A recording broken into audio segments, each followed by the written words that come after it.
Oi! Para quem não me conhece, eu sou a Luísa, sou nutricionista e nesse canal eu falo sobre saúde e sobre ciência.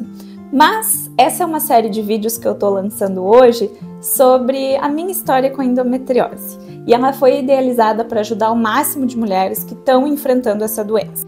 Nesse vídeo eu vou falar sobre o meu diagnóstico da endometriose, os meus sintomas, como que foi a cirurgia que eu fiz na semana passada e senta que lá vem história.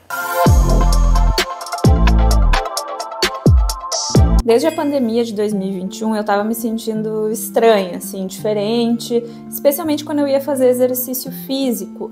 Eu tinha um cansaço, uma fadiga que era fora do normal, mesmo em atividades leves, tipo um pilates leve, assim. Mas sabe como é que é? Eu fui normalizando, porque era um cenário onde todo mundo estava muito cansado mentalmente, fisicamente. Então eu comecei a ter alterações intestinais bem importantes, com oscilação entre constipação muito severa e fezes muito amolecidas. Só que eu sou intolerante à lactose, né, desde criança.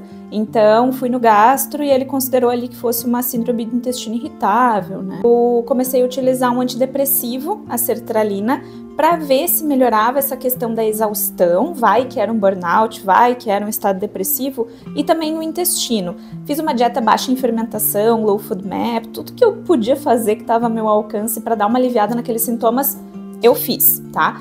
Ajudou, sim, ajudou, mas sempre tinha algo estranho, sempre tinha algo fora do normal. Mas sabe como é que é? A gente vai se acostumando, assim, porque depois que os profissionais dizem que não tem nada de errado, a gente entende que, bom, essa é uma condição minha, eu sou mais sensível e beleza, né? Em 2021 eu tive um mioma uterino, que ele era bem pequenininho, mas ele estava numa região que causava muito sangramento. Eu sangrei por mais de 100 dias. E aí eu acabei tendo que remover ele, fiz a cirurgia e cessou totalmente o sangramento.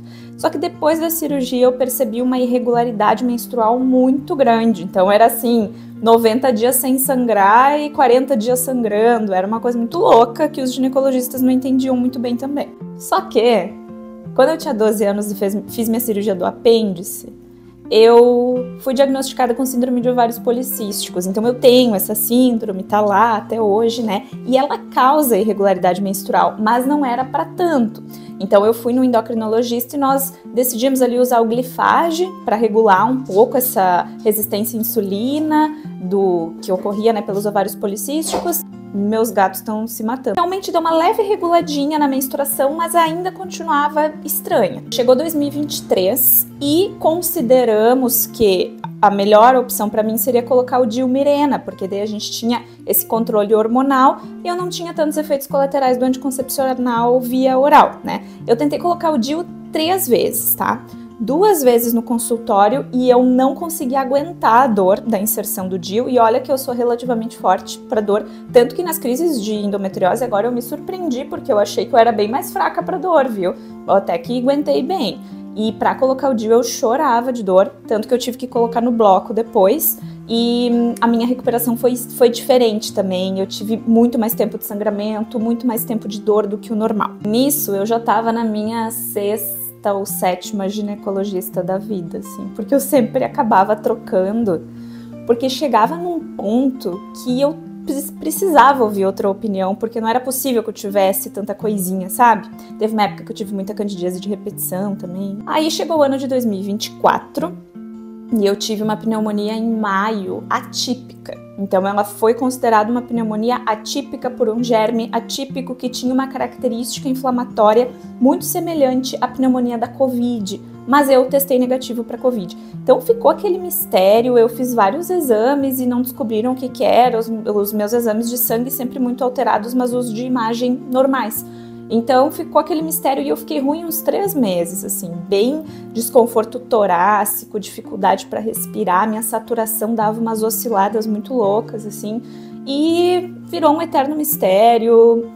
E fiquei assim, me curei dessa forma, usei 3 antibióticos, mas ficou aquele padrão inflamatório estranho. Durante a minha vida eu nunca tinha tido nada respiratório, zero, então era mais estranho ainda, né? Só que o meu ombro direito começou a doer muito, e quando eu digo muito é tipo, não consegui puxar o freio de mão do carro, assim, porque dava fisgada, doía, e era em repouso, era em movimento, e doía bastante. Aí Fui no ortopedista, fiz ecografia do ombro, nada. Fiz fisioterapia, melhorava um pouquinho, mas nada. E aí começou uma dor nas costas junto com o ombro, tipo uma bola de fogo assim no meio das escápulas ali, que eu cheguei a ir para emergência umas 2, 3 vezes era horrível assim, não passava com nada, era bem ruim. E aí eu me lembro que um dos médicos de emergência colocou o meu CID como transtorno de ansiedade, né? Que eu acho que é um clássico para mulheres que enfrentam a endometriose, que dizem que não, isso aí é da tua cabeça e tal, porque realmente tem coisas que são da cabeça da gente mesmo, né? Tem essas doenças psicossomáticas, mas quando a gente sente essa dor real, é muito angustiante alguém te falar que é da tua cabeça, né? É bem difícil mesmo. E eu comecei a acreditar nisso, sabe? Porque se os exames não mostravam nada, provavelmente era da minha cabeça. E aí aumenta a dose do antidepressivo, aumenta a psicoterapia 2 vezes na semana e não melhorava. Tava, tipo, saturada, né? Tava saturada de ir em médico, de tomar remédio, de tentar entender o que eu tinha, porque era uma dor que caminhava, né? Então era uma dor que às vezes era no ombro, que às vezes era nas costas, um desconforto respiratório, algumas dores de baixo ventre que eu achava que era intestino, minha ginecologista dizendo que era intestino. Então era difícil, porque daí eu comecei a pensar, será que eu tenho fibromialgia? Será que eu tenho uma doença autoimune? Porque essa dor caminha, né? É estranho. Só que aí começou uma dor na relação sexual bem importante. Eu sempre tive um desconforto nos últimos anos, mas não era dor. Aí agora, em 2025, eu comecei a sentir dor. Uma dor assim, sabe quando a gente tá com muitos gases e aqueles gases não saem e dá uma dor horrível? Era assim que eu me sentia durante a relação, tá? Principalmente em algumas posições que envolviam mais profundidade. E aí, quando começou a gravar ali por março, né? Fevereiro, março, eu comecei a sentir muita urgência para urinar no meio da relação e depois uma sensação de infecção urinária. E aí, no outro dia, eu acordava bem, mas ficava aquele desconforto grande até que eu tive que parar de ter relação. Porque eu não aguentava, assim, e dava vontade de chorar mesmo, porque tu fica pensando, meu Deus, o que tem de errado comigo, sabe? A vontade é de empurrar o parceiro longe, assim, de tu, tipo, sai daqui, porque é um desconforto grande. Aí fui na minha ginecologista da época, e ela disse, pelo exame aqui, tu tá com bastante célula inflamatória, isso provavelmente é uma vaginite. Me deu o tratamento para vaginite, adiantou muito pouquinho, assim, aliviou um pouquinho, quase nada. E ela disse que essa dor mais profunda deveria ser intestino e não pediu mais nenhum exame. Só que, né, não melhorou. E eu tava com Dilmirena na época, e aí eu, na minha cabeça, cogitei que ele pudesse ter deslocado. Aí ela pediu a transvaginal e tava lá, no lugar. Quando veio aquele exame que o DIU tava no lugar, me deu um desespero, porque era uma esperança, tipo assim, se tiver deslocado é isso, pronto, né, acabou. Aí assim, eu tava bem fadigada, eu tinha vontade de dormir o tempo todo, às vezes, entre um paciente e outro, eu tinha que fazer polichinelo pra ficar acordada, sendo que eu tinha dormido bem a noite toda. Ali em fevereiro desse ano, de 2025, começou uma dor no reto. Esse, pra mim, foi o meu primeiro sintoma de endometriose clássico. Aquele clássico foi esse. Ali no carnaval, eu fui pra praia com uns amigos e eu sentia o meu reto dilatando. Daí eu achei que era hemorroida, né? Nunca tinha tido, mas pensei, deve ser assim a dor de hemorroida. Porque bebi álcool, porque comi comida diferente, né? Só que era uma dor mais pra cima. Então não era aquela dor anal, era uma dor retal, era mais pra cima e era uma sensação de dilatação. Eu tomava Novalgina, passava. Aí eu pensei, isso aí é postural, é da lombar, aí, né, vai acreditando em um monte de coisa. Mas a viagem da volta da praia, quando eu fiquei sentada, assim, no carro muito tempo, eu via a estrela, assim, da dor no reto, assim, às vezes fisgava, às vezes dilatava, era muito ruim mesmo. Agora, né, eu sei que é por causa da endometriose, mas na época eu não fazia ideia, né. Eu disse, não, chega, vou marcar uma ginecologista particular que foi muito bem indicada por algumas pacientes que eu tinha que ia nela, né? E marquei. E foi bem legal, assim, ela me acolheu, entendeu que eu tava em sofrimento e ela disse, vamos tirar esse DIU, que daí a gente já descarta, né, que é dele. Porque algumas mulheres ele não tá exatamente deslocado, mas ele pode estar pinçando algumas regiões nervosas ali. Tiramos no consultório, beleza.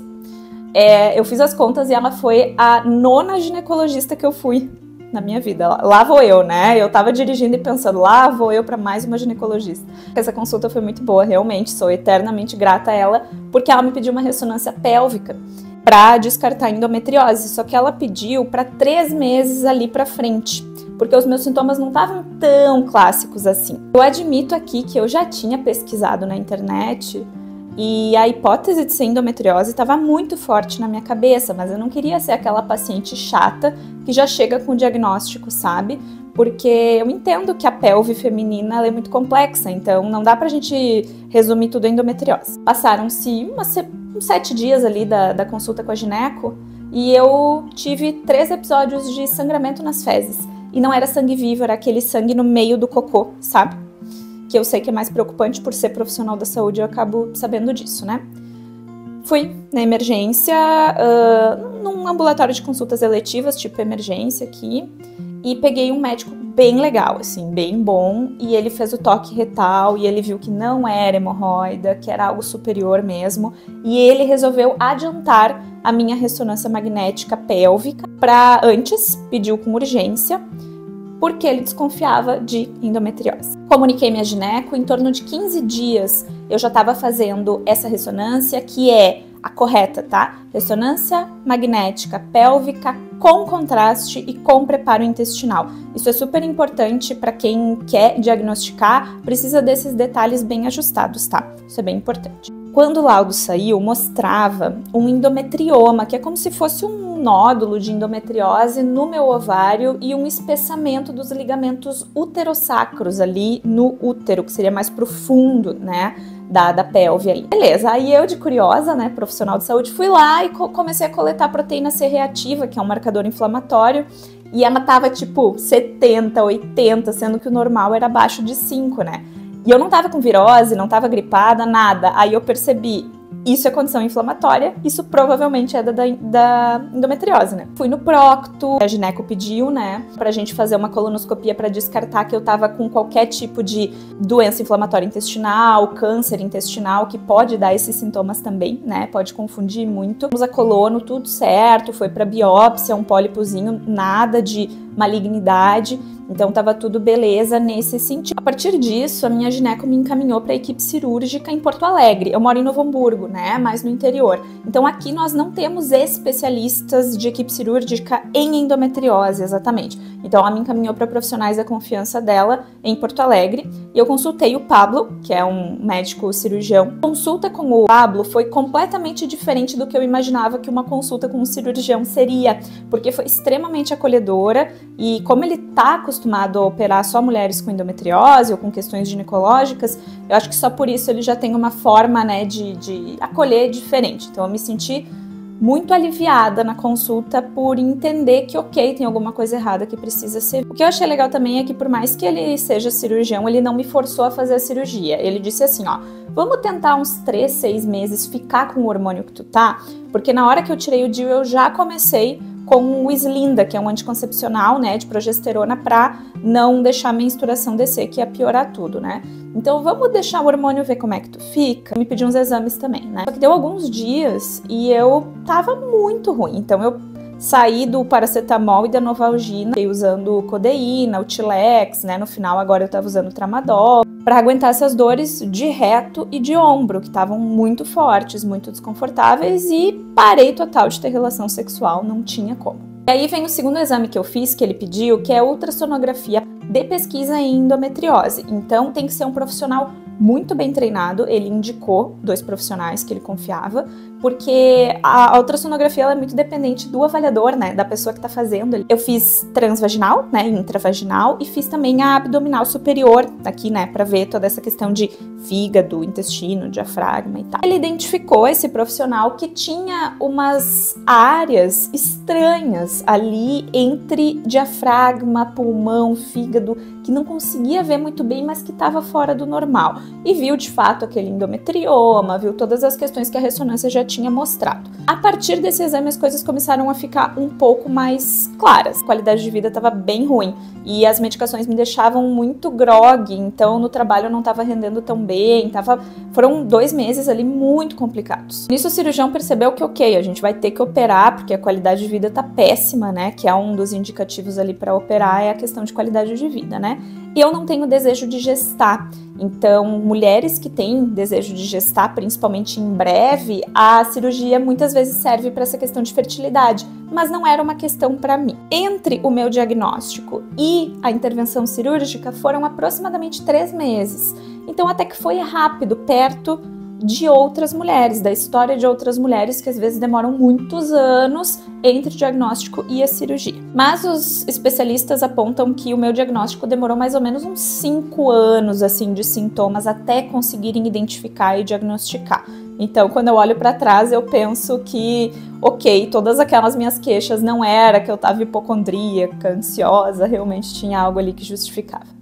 Eu fiz a cirurgia agora no dia 10 de maio, foi num sábado. Foi uma boa escolha de método, porque a gente poderia fazer tanto por via videolaparoscópica normal, comum, quanto por cirurgia robótica. Mas o meu cirurgião disse, olha, como eu vou ter que mexer em diafragma e região superior, essa região é muito nobre, é muito próxima de coração, de fígado, de pulmão. Então a plataforma robótica, ela dá muito mais precisão e a recuperação ela é muito mais fácil também, especialmente se tiver que abordar muito a parte do diafragma. Só que o convênio não cobre a robótica, mas mesmo assim eu nem considerei fazer a outra porque saúde, né, gente? A gente dá um jeito, né? O próximo vídeo é sobre todos os gastos que eu tive durante a minha cirurgia. Eu vou falar todos os números, eu vou falar tudo para as mulheres que quiserem tomar essa decisão estarem bem informadas e bem preparadas. Viram tudo, né, como é que tava. E assim, tava muito pior do que tava nos exames, né? Tinha muita aderência. E as aderências, que é tipo aquela cola que a endometriose faz, sabe? Entre os órgãos, ela tava, especialmente aqui toda do meu ladinho direito, eu vou deixar uma fotinho para vocês entenderem mais ou menos. Então, eu fiz cirurgia de apêndice com 12 anos e ali já tinha criado bastante uma aderência. Então, o peritônio, né, essa paredezinha do abdômen estava grudada no seco ali do intestino, na porção final, na lateral também. O fígado estava com uma aderência muito forte mesmo no intestino e também nessa parte intercostal aqui das costelas tinha um foco de endometriose.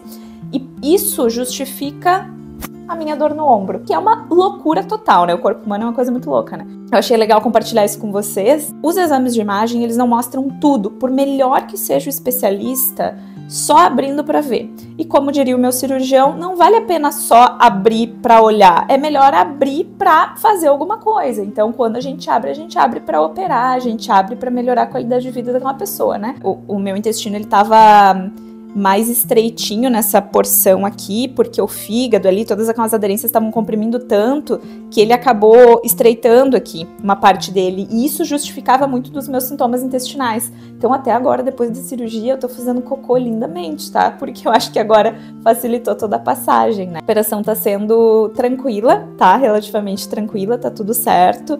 Eu tô ainda com os pontinhos ali, mas são pontos que são absorvíveis pelo corpo. Eu tô me sentindo bem mais disposta, não sei se é o psicológico. Ainda tenho dor retal. Vou continuar com a medicação neuromoduladora para dor, que é a pregabalina, por mais 6 meses. Hoje eu tive consulta com ele.